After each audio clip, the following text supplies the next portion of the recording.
ሰላም እንዴት ነሽ?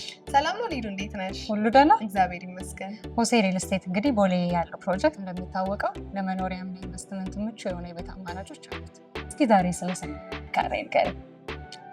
80 ካሬ ባይዘዌ ሊዱ በጣም የምወደው ቤት ነው። ምክንያቱም መጀመሪያ ቤት ለመግዛት ሲታሰብ ሎኬሽን ነው ማተር የሚያደርገው። እንግዲህ ሆሴ ሪል ስቴት ፕሮጀክቱ ሎኬሽናችን የሚገኘው መሀል ቦሌ ሸገር ህንፃ አጠገብ ነው።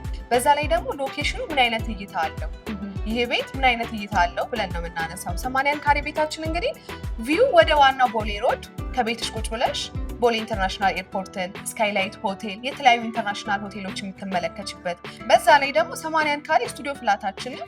ስቱዲዮ ብቻ አይደለም ግን 80 ካሬ ቤታችን ዋን ቤድሩም አለው፣ ኪችን አለው፣ ሰፊ የሆነ ባዝሩም አለው፣ ላውንደሪ ሩም አለው።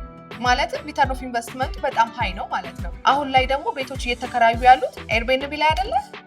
ኤርቤንቢ በጣም ትክክል ነሽ። ፕራይም ሎኬሽን መሆኑ፣ ህንፃው ላይ ያሉት አሜኒቲዎች፣ ስዊሚንግ ፑል፣ ጂም፣ ስፓው እንዲሁም ደግሞ ሆሴ እንደሚታወቀው በጣም ስም ያለው ድርጅት ነው። ስለዚህ ያው ሬንታል ቫሊያችንን በጣም ከፍ ያደርግልናል ማለት ነው።